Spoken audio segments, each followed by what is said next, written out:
미국과 그리고 캐나다 세계적인 역사 교수들과 특별히 미국사의 전문가인 역사학자들이 719명이 열심히 연구해서 미국의 역대 대통령 조지 워싱턴부터 시작해서 41명을 낱낱이 심층 분석해서 랭킹을 매긴 책이 있습니다. 5가지 영역에서 대통령들을 평가하고 있어요. 지도력, 업적, 위기관리, 능력, 정치력, 그리고 인사관리. 이 5가지 측면에서 대통령을 분석했어요. 그리고 성격과 도덕성을 연구하게 됐습니다. 여기서 1위를 받은 사람이 에브라함 링컨입니다. 꼴찌 받은 사람이 29대 대통령 워런 히딩이라고 하는 사람인데, 이 종합 순위로 5가지를 종합해서 받은 그 전체 순위와 그의 성품과 도덕성 순위가 일치한다는 것을 발견하게 됐습니다. 그래서 대통령의 능력과 지도력과 그의 정치성은 결코 별도가 아니라는 것을 발견하게 됩니다. 정직한 사람이 능력이 있고 도덕성 있는 사람이 지도력도 함께 있었다 하는 이야기입니다. 그래서 지도 능력과 정직성은 정비례한다, 그런 결론에 도달하게 됐습니다. 심과 용기, 능력과 지혜, 그 모든 것의 뿌리가 깨끗함에 있다는 것을 우리는 잊어서는 안 됩니다. 에브라함 링컨 대통령 같은 분은 그의 사생활에서 정직함으로 유명하고 많은 일화가 전해지고 있지요. 수많은 일화가 있지만 그 중에 한 가지를 보면, 그가 어릴 때 서점으로부터 책을 빌려다가 봤습니다. 가난해서 책을 살 돈은 없고 책을 빌려다가 보는데, 그 책을 보는 중에 그만 그 책에다 물을 엎질러서 한쪽에 책에 물이 젖었어요. 물론 책을 말렸지요. 그 다음에 이 책을 돌려줄 때 가서 그 책을 펴주고, 여기에 물이 젖었었는데 지금 말랐습니다. 그렇지만 제가 실수를 했어요. 그리고 그에 합당한 대가를 치렀다는 거 아닙니까? 그 뭐 책에 물 좀 묻었다고 해서 마르면 그만이지 이럴 수도 있지만, 이걸 가지고 가서 물이 여기에 묻었다고, 그리고 고백하는 그 정직한 마음, 이것이 그의 지도력과 지혜와 용기의 근본이 됐다는 것을 우리는 잊어서는 안 됩니다. 프랜시스 후코마라고 하는 사람이 쓴 트러스트, 신뢰라고 하는 책이 있는데, 그는 이 책에서 말합니다. 국력, 경제력, 그것은 그의 자본과 기술 그리고 지식에 결코 근거한 것이 아니고, 이것은 문화적 요인, 사회적 요인에 근거한다. 그 문화적 요인, 사회적 요인이라는 것이 뭐냐? 바로 신뢰성입니다. 얼마나 서로 믿는 사이인가? 믿을 수 있는 사람들일까? 믿을 수 있는 관계에 따라서 나라의 정치, 경제, 문화가 좌우된다는 거예요. 자본으로 나라가 서는 것이 아닙니다. 공부 많이 해서 지식이 있다고, 능숙한 기술이 있다고 결코 경제가 발전하는 것이 아닙니다. 신뢰성이 그 근본이라는 것을 이 책에서 시종일관 말해주고 있어요. 제린 화이트라고 하는 박사는 정직, 도덕, 그리고 양심이라는 책에서 사람의 정직함을 4가지로 분석해서 말해주고 있어요. 먼저는 일반적인 정직이 있습니다. 거짓말을 하지 않는 것. 이게 일반적으로 생각하는 정직입니다. 기초적인 거죠. 2번째는 법률적 정직함이 있어요. 누가 보든 말든 스스로 정해진 법을 잘 지켜나가는 것, 그게 정직함이고, 세 번째는 내면적 정직함이 있어요. 하나님이 주신 양심에 따라서 스스로 양심을 깨끗하게 지켜나가는 것, 그것이 내면적 정직입니다. 네 번째는 성경적 정직성. 사람 앞에도 아니고 자기 자신이 기준이 되는 것도 아니고, 문제는 하나님의 말씀과 성령의 가마 안에서 하느님 앞에서 정직함을 지켜나가는 거예요. 이렇게 네 가지로 분석해서 말하고 있습니다. 그런데 사람들이 정직함에 오해가 있습니다. 그것이 뭐냐면 자기가 스스로 생각할 때 정직하지 못한 혹은 거짓말이나 이런 것을 마치 자기에게 주어진 특별한 재능처럼 생각하는 사람이 있다는 거예요. 그래서 거짓말하는 사람들이 스스로 생각하기를, 야, 나는 참 똑똑하다. 나한테 속는 사람은, 저 사람은 참 멍청하고 속이는 나는 똑똑하다. 이런 착각을 합니다. 그러나 알고 보면 어느 쪽이 멍청한 겁니까? 속이고 있는 내가 형편없는 사람이요, 바보스러운 사람이요, 멍청한 사람입니다. 그래서 속이는 사람, 속는 사람 하게 되면 속이는 사람들은 하나부터 자기가 남보다 머리가 좋다고, 남보다 머리가 잘 돌아간다고, 똑똑하다고 착각을 해요. 이게 바로 형편없는 바보입니다. 두 번째는 이렇게 법을 어기던가 양심을 어길 때 통쾌하게 생각한다는 말이에요. 여기서 쾌감을 느껴요. 또 한 가지는 마치 우리가 거짓되는 것을 큰 이득처럼 생각합니다. 여기서 뭔가를 많이 얻을 수 있는 것처럼, 여기서 남 못 보는 돈도 벌고 남 못하는 술세도 하고 모든 걸 크게 얻은 것처럼 착각을 합니다. 그러나 알고 보면 그러나 엄청나게 모든 걸 잊어버린 거예요. 왜냐고요? 결국은 총명을 잃어버린 거예요. 거짓이 성품화되면 인간성을 잃어버립니다. 여러분, 이런 사람 만나는 건, 이런 사람은 특징이 있어요. 사람 만나는 걸 꺼려합니다. 내가 거짓말 해놨으니까 언젠가는 들통날 거다, 이런 생각을 늘 하는 거예요. 결론적으로 말하면 사람 만나기를 꺼려하는 사람은 거짓된 사람이에요. 진실한 사람은 누구를 만나도 상관없어요. 하늘을 보나 땅을 보나 부끄러움이 없는 거예요. 이것이 점점 이어지면서 모든 사람을 반갑게 대하게 되는 거예요. 이게 사람 만나는 게 싫고 자꾸만 뒤로 숨어 들어가는 것을 돌아가서 거울 보세요. 당신은 거짓되고 있기 때문이에요. 이에 체질화되면 이런 인간이 되어버리거든요. 엄청난 것을, 자기 인간성을 잃어버리고 있는데 이런 손해를 보고 있다, 그 말입니다. 오늘 성경 본문에 보면 저자 다윗은 말합니다.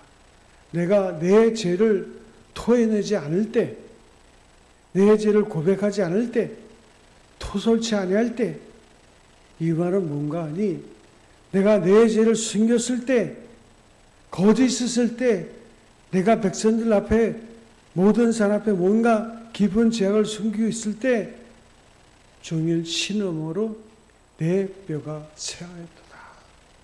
뼈가 새하였다.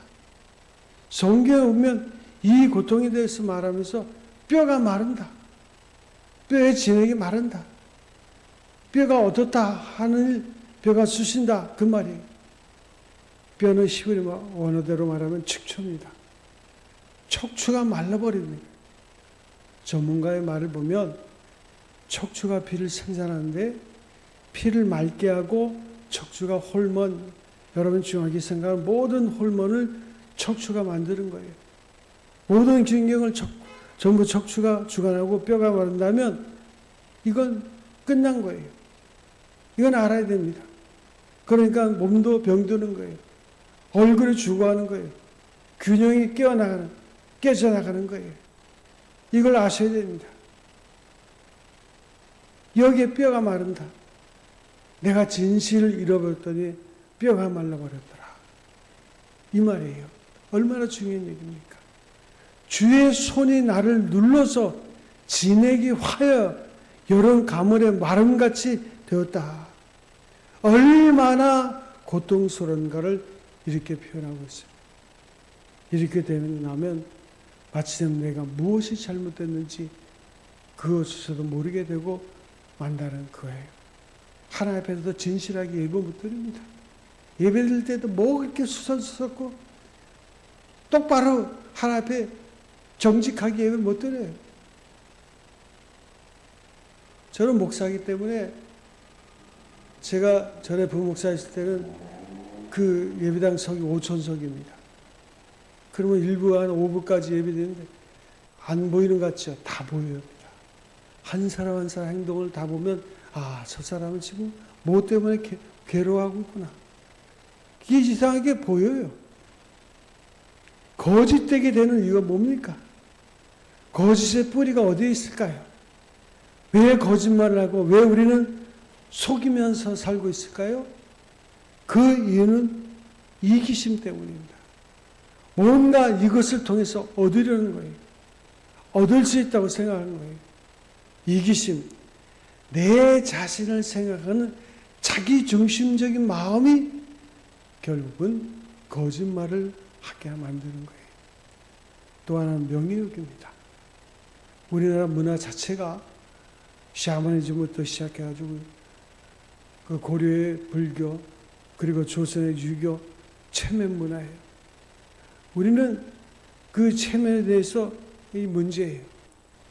우리 결혼식 같은 데 보면 없는 돈까지 다 구하면서 가문의 체면이 그렇지 않냐고. 딸샷 보내고 나면 집안이 망한다고 그래요. 그게 제가 딸이 둘밖에 안 됩니다만. 왜 이 모양이에요? 없으면 없는 대로 왜 그렇게 못하냐. 그 말이에요. 이게 뭔가 하면 체면 문화거든요. 여기 노예가 되고 다 거짓말이죠. 한마디로 말하면 여러분 깊이 생각해야 됩니다. 또 하나는 불신앙이에요. 하나님은 다 알고 계시고 하나님은 다 보고 계신데 이 거짓말이 통하는 줄로 착각하는 거예요. 불신앙이 바로 거짓말로 거짓으로 통한다 그 말이에요. 또 하나는 현재만 생각해요. 요거 몇 시간 후에 몇 년 후에 될 일을 생각 못하는 거예요. 지금 내가 여기 거짓을 씌우면 그 다음에 저기 가서 어떤 열매가 거둬지는가 그 생각을 하지 못하거든요. 우리가 어린애들에게 약을 먹이면서 요걸 쓴 약을 다 단약이라고 딱 먹여놓으면 그 순간은 좋지만 먹고 나면 약이 쓰잖아요. 다음날 아침엔 절대로 안 먹어요. 이 어린아이의 마음에 엄청난 상처를 입히고 마는 거예요. 이거 생각 잘못하는 거예요. 순간만 생각하는 이 찰나주의가 거짓을 만들어주는 거예요. 또 한 가지는 무지합니다. 자기 자신을 병들게 하고 자기 인격을 병들게 한다는 것을 미처 깨닫지 못하는 바보스러운 사람들이 여전히 거짓에 머물고 체질화되고 있단 말이에요. 제일 안타까운 것은 뭐냐면 우리가 하나님 앞에 나올 때 하나님은 치유자입니다. 우리의 모든 것을 아시는 분이에요. 그래서 어떠한 질병이나 어떠한 거짓이나 어떠한 삶의 모습을 가지고 나온다 할지라도 우리가 주님을 제대로 만나면 바른 인격을 가지게 되는데 그 하나님의 사랑을 경험을 못해요. 예배 시간에도 집중 못해. 그 예배 시간 제가 이렇게 보면 저는 설교를 30분 안에 다 끝납니다. 우리 부모 사람들도 마찬가지지만. 그런데 그 시간을 못 참아. 그러니까 무슨 치유가 있겠어요? 무슨 역사가 있겠어요? 거짓에 머무는 게 이게 체질화 버린 거예요. 또 나아가서는 사랑입니다. 사랑이 없어요. 나는 속이고 좋을 줄 몰라도 내게 속은 사람, 나로 인해서 실망하는 사람들의 그 아픈 마음을 생각지 못했거든요. 그런 거로 사랑이 없는 사람들이 정직할 수가 없다. 그 말이. 그런 사람은 사랑이 없어요. 미국에서 세스타트 성공한 그리스도인이 있습니다. 그는 한국에서 학생들을 가르쳤어요. 미국으로 이민을 갔는데 그 땅에서 마땅히 할 일이 없어요. 세스타트를 하면서 수입을 일본으로 선교사를 그래도 지원하고 있었어요. 하지만 그에게는 언제든지 세스타트를 때려치고 싶은 그런 순간이 너무 많은 거예요. 아이들을 가르치던 이전 모습과 비교하면 자기가 너무 비참해. 한심하고 자존심이 상해. 그러다 어느 날 맡겨진 세탁물의 안주머니에서 $2,700가 발견됐습니다. 그는 투덜거리면서 말했어요. 하는 일도 힘들고 자존심도 상하는데 이제는 시험거리까지 생기는구나. 그리고 며칠이 지난 후에 그 세탁물의 주인이 오자 그 사람에게 화를 내면서 내게 말했습니다. 왜 이런 것으로 나를 시험하는 거요?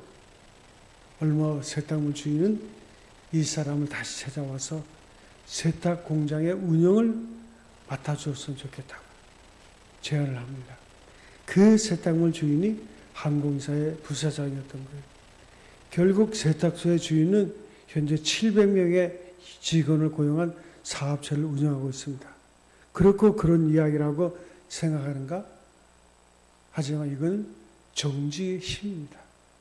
정직하려면 용기가 필요합니다. 삶이 힘들다고 기준을 낮추지 마세요. 이러한 일상의 일들을 통해서 주님의 모습에 드러난다. 진정한 영성은 일상에서 증명되는 것입니다. 시편 120편 4절에 보면 정직한 자에게는 흑암 중에 빛이 일어나니 영국 격언에 하루를 행복하려면 이발소에 가고 일주일을 행복하려면 결혼하고 한 달을 행복하려면 말을 사고 1년을 행복하려면 집을 사라. 그러나 평생을 행복하려면 정직한 인간이 되라. 그런 말이 있습니다. 제가 전에 휴일날 우리 옆에 사무실도 다 쉬는 날인데 혼자 와서 기도하다가 화장실 갔는데 항상 목회자는 그 교회 재정에 대해서 항상 고민합니다. 그래서 이거 또 한 달이 다가오는데 어떡하. 그런데 화장실에서 소리를 보는데 지갑이 딱 있는 거예요. 내 바로 위에. 그러니까 지갑이 두툼해. 야, 순간적으로 이거 하나님이 내게 하늘에서 지갑을 떨어뜨렸나?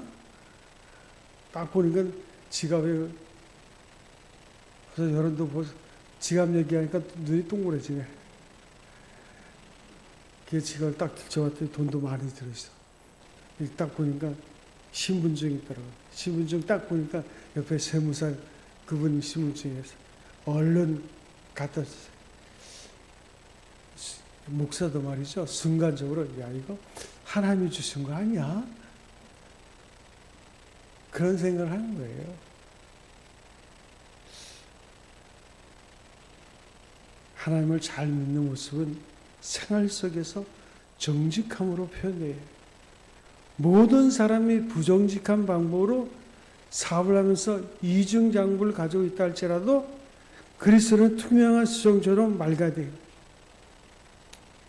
이랜드 그 사장이 있습니다. 1년에 한때 11조를 180억 했던 그 사랑의 교회 장로인 그 박성수 사장이 간증이 있어요.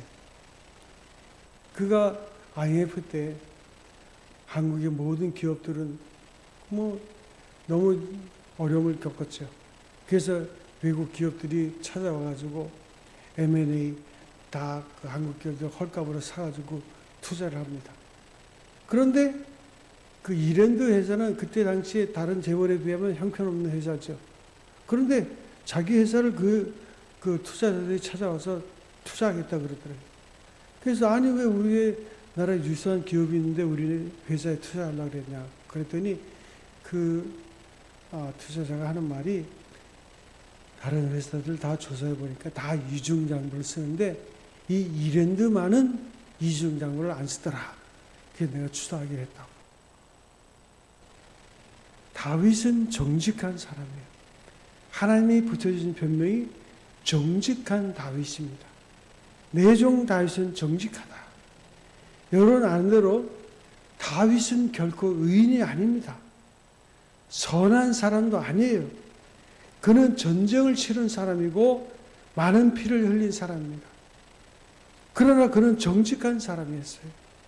절대로 선한 사람은 아니에요. 절대로 의인도 아니에요. 그러나 그는 정직했어요. 그런 거 하나님께서 다윗을 얼마나 사랑했는지 신구약 성경에 사람의 이름 중에 제일 많이 나오는 사람의 이름이 다윗입니다. 800번 나와요. 여러분 깊이 생각해 보세요. 그는 엄청난 죄를 짓고 백성들 앞에 부끄럽습니다마는 정직하게 회개했어요. 회개하지 아니할 때 속이 썩는 것 같았지만 회개하고 다시 자유를 얻었어요. 더 진실했던 것은 그가 이 엄청난 죄를 회개한 다음에 하야하지 않았다는 거예요. 왕의 보좌를 버리지 않았어요. 내 이 부끄러운 얼굴로 어떻게 재판하고 백성을 다스리는가? 나는 왕권을 버리고 베들레헴을 다시 돌아가노라. 가서 목자 놀이나 하다가 쳐야 묻히겠다 했다면 그는 결코 정직한 사람이 아닙니다. 정직이란 내가 어떤 죄를 지었든지 그 죄를 인정하고 나가서 그로 인해서 오는 모든 불이익을 다 받을 수 있어야 되는 거예요. 아주 달게 받을 수 있어야 돼요. 죄인을 죄인하고 받을 수 있어야 돼요. 죄인을 죄인이라고 하는데 뭐가 잘못입니까? 나쁜 놈을 나쁜 놈이라고 하는데 뭐가 잘못이에요? 그대로 다 비방을 받는 거예요. 그리고 맡겨진 사명을 다하는 거예요. 다윗이 그의 아들 압살롬이 반역을 일으켜서 이제 그가 맨발로 새벽에 왕궁을 도망칠 때 그 다윗이 도망치는 것을 멀리서 사울의 일행이 보고 그 친척이 보고 다윗을 막 욕해요. 너 다윗 살 우리 왕을 네가 해했지 하면서 거봐라 그러면서 막 욕하니까 다윗의 부하가 왕이시여 명령만 내리시오. 내가 이 칼로 저들을 그냥 두지 않겠습니다. 그랬더니 다윗이 뭐라 했어요? 그냥 내버려둬라. 하나님께서 저의 입술을 통해서 내게 말씀하신다. 여기에 다윗의 겸손함이 있는 거예요. 오늘 우리가 예수의 피로, 예수의 십자가의 피로 죄사함 받았어요. 그러나 죄의 근성은 여러분 그대로 있어요. 아직도 죄의 모습이 있어요. 그래서 우리가 신앙인으로 산다는 것은 그 죄의 근성이 내게 있지만 하나님의 은혜로 그 죄를 이기는 것이 결국 죄가 떠나지 않습니다. 죽을 때까지 죄가 나를 주관해요. 사도 바울도 오라 공고한 자로다 이 사망의 누에서 나를 건져내리라. 그래서 하나님의 은혜를 입고 구원받은 자가 예수 믿는 자가 성공하는 할 수 있는 방법은 은혜를 입은 자가 바른 선택, 바른 태도를 통해서 정직한 삶을 살 때 부가 따라오는 거지. 은혜를 입은 것 가지고는 안 돼요. 그것은 다만 천국 가는 보장이지만 이 땅에서의 형통은 우리의 정직입니다. 우리의 바른 태도입니다. 바른 선택입니다. 바른 방향입니다. 결코 우리가 예수 믿으면서 죄지면 여전히 우리가 세상 사람과 별반 다를 바 없는 형편없는 인생을 사는 거예요. 저는 예수 믿으면서 자살하는 사람인데 저는 그 사람 예수 믿는다고 생각 안 합니다. 왜 자살을 해요? 이미 제사함 받았는데 자기가 자기를 용서 못하는 거예요. 자기를 자기 그 예수 그리스도의 가치로 십자가의 가치를 생각하지 못하고 형편없는 가치를 생각하면서 사니까 그 모양 그 꼴로 사는 거예요. 예배 시간 나와서 예배를 드릴 때도 건들건들하고 제대로 집중하지 못하고 제대로 찬송하지 제대로 부르지 못하고 어린 아이들이 그 공부 가르칠 때 막 떠들고 조용히 해! 그러면 혼날까 봐 조용히 하잖아요. 그래서 예배 드리는 겁니까? 하나님을 두려워하고 하나님의 은혜에 대한 가치를 깊이 생각하면 우리는 예배 자세가 벌써 틀려요. 삶의 경건이 저절로 몸에 배는 거예요. 다윗은 위대한 정직한 사람이었어요. 그는 사죄의 기쁨을 아는 사람이에요. 하나님의 용서하는 것을 알았어요. 하나님의 용서했기에 자기를 용서합니다. 가만히 보면 하나님의 용서를 받은 사람이 내가 야를 용서하지 못하는 경우에 매어서 한평생 율법하에서 사는 사람이 있어요. 하나님이 내 죄를 용서하실 때 나는 내 죄가 용서해야 되는데 그리고 정직하게 살아야 되는데 다윗은 말하기를 내가 회개하고 나니 하나님이 나와 함께 계시고 홍수가 범날지라도 두려움이 없다. 어떤 초등학교 교사가 아이들을 가르치다가 시험을 보게 됐습니다. 담임 선생님이기 때문에 아이들이 누가 공부를 잘하는가 잘 알아요. 시험을 볼 때 시험 감독하면서 책을 보는 척하고 아이들을 이렇게 보고 있는데 그 중에 제일 공부 잘하는 항상 시험 보면 100점 많은 아이가 모든 문제를 다 쓰고 하나를 못 써가지고 생각이 안 나는지 아주 답답하고 괴로워하고 있어요. 그런데 그 옆에 있는 아이가 말이죠. 자기는 다 썼어요. 그 아이에게 툭툭툭 치면서 야 이거 보라고. 그러니까 이 공부 잘하는 아이가 안 보려고 그런데 계속 툭툭 치면서 아이 이거 보라고. 안 보겠다고 계속 이렇게 싸우는 거예요. 하다가 마지막에 탁 보고 쓰더랍니다. 아이고 저놈이 시험이 맞췄구나. 모른 척하고 있었어요. 아이들이 시험 답을 다 안 할 때까지 애는 얼굴이 뻘개가지고 앉아 있습니다. 시험 답안지 다 내고 난 다음에 절 끝에 시험 답안지 딱 갖다 놓고 하는 말, 선생님 저 빵 좀 주세요. 제가 하나 보고 썼어요. 선생님이 아이를 끌어안고 내가 마귀 시험을 이기려고 얼마나 쓴 것을 보았다. 너는 이겼다. 너는 정직하다. 끌어안고 울었답니다. 여러분 깊이 생각해야 돼요. 정직한 자에게 있는 자유함, 이 극단적인 행복함을 모르기 때문에 그 많은 거짓 속에서 우리가 사는 거예요. 회개로 인한 기쁨, 정직함을 회복하는 자의 간증, 이보다 더 아름다운 것이 어디 있습니까? 예수님이 우리의 죄를 사해 주셨다는 그 십자가의 죄사함의 은혜, 이보다 더 큰 정직함이 어디 있어요? 이걸 알면 예배할 때마다 예배의 기쁨이 있는 거예요. 정직이 회복될 때에 최고의 행복을, 극치적인 행복을 느끼게 되는 거예요. 다윗의 기도를 들어보세요. 시편 51편 10절에 그는 우리아의 바세바를 범죄하고 우리아를 전쟁에서 죽이게 하고 그의 죄가 지적받았을 때 머리를 풀어헤치고 가슴을 찢으면서 금식하면서 하나님이여 내 속에 정한 마음을 창조하시고 내 안에 정직한 영을 새롭게 하여 주시옵소서. 정직한 영을 새롭게 하여 주시옵소서. 간절히 기도할 때 그는 진정한 자유함, 죄사함의 자유함을 가지고 그 남은 생을 복되게 살 때 그를 통해서 그의 후손 솔로몬이 왕이 되고 그리고 다윗의 후손들이 형통하는 삶의 복을 누리게 됩니다. 그 다윗이 시편을 펴내 복 있는 사람은 악인의 길을 쫓지 아니하고 죄인의 길에 서지 아니하고 오만한 자의 자리에 앉지 아니하고 오직 여호와의 율법을 주야로 묵상하는 자로다.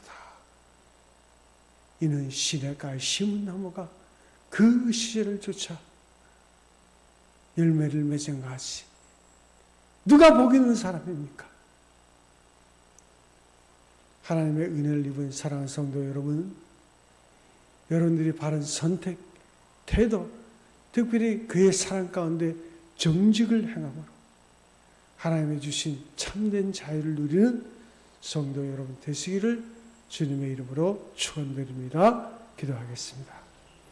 아버지 하나님, 우리는 재산도 잃어버리고 때로는 건강도 잃어버리고 때로는 명예를 잃어버리기도 했습니다마는 그 깊은 곳에서 정직함을 잃는 아픔을 잊어버리고 사는 저희들입니다.